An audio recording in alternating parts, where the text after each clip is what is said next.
Esta aventura nos llevaría por la costa Caribe para descubrir que los límites van más allá de lo que creemos.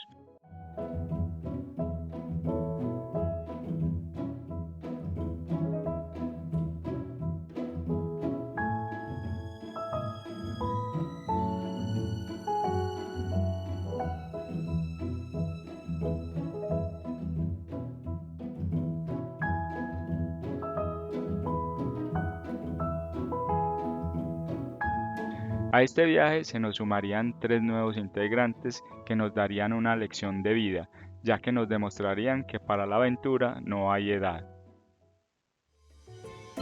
Para nosotros el viaje en lancha de por sí era una aventura, pero unos minutos después aquí estaban nuestras nuevas integrantes.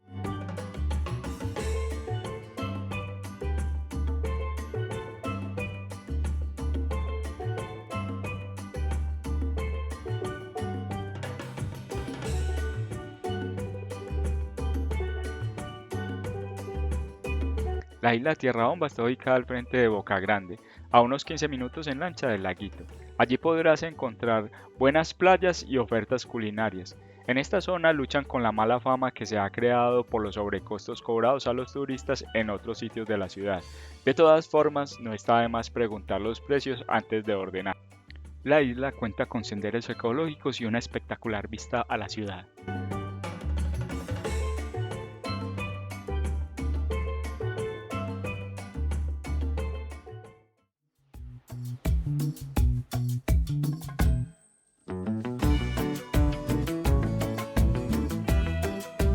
El norte de Cartagena se ha desarrollado mucho en los últimos años, ampliando la oferta de alojamiento y también otras alternativas para descubrir nuevos sitios y playas.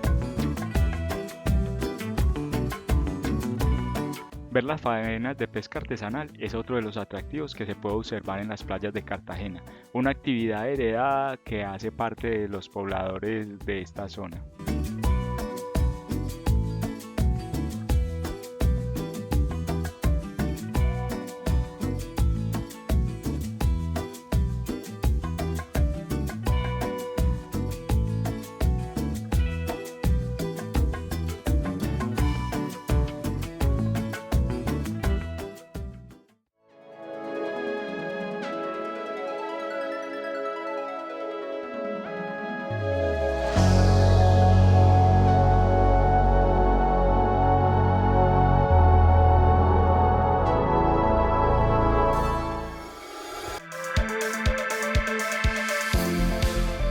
El Castillo de Salgar se encuentra en Puerto Colombia, a unos 20 minutos de Barranquilla.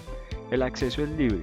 Además de conocer este sitio histórico construido en la época colonial, tendrás unas vistas magníficas de los acantilados que se forman frente al mar.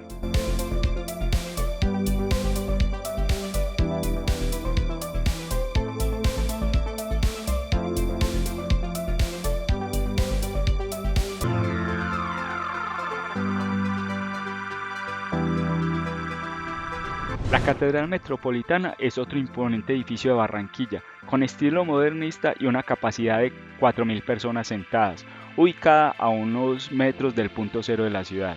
Una de sus obras de arte más destacadas es el Cristo Libertador Latinoamericano, realizada por el escultor Rodrigo Arenas Betancourt, un homenaje a Cristo y con representación de las culturas europeas, indígenas y negras.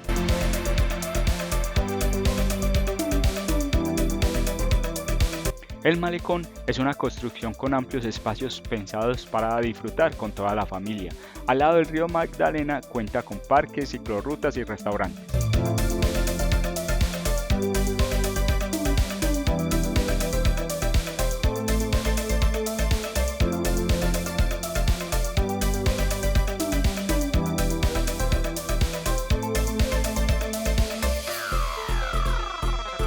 Sin embargo, nosotros nos iríamos a otro destino no tan visitado. Ingresando por la antigua carrilera del tren en improvisados carros de madera, recorreríamos el estrecho de tierra que divide el río Magdalena a la derecha con el mar Caribe a la izquierda.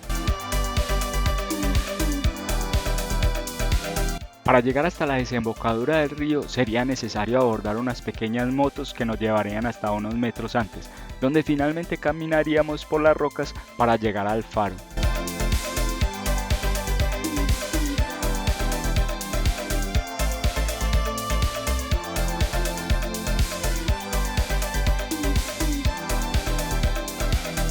Y aquí de nuevo nuestras guerreras acompañantes demostrándonos que los límites están en la mente.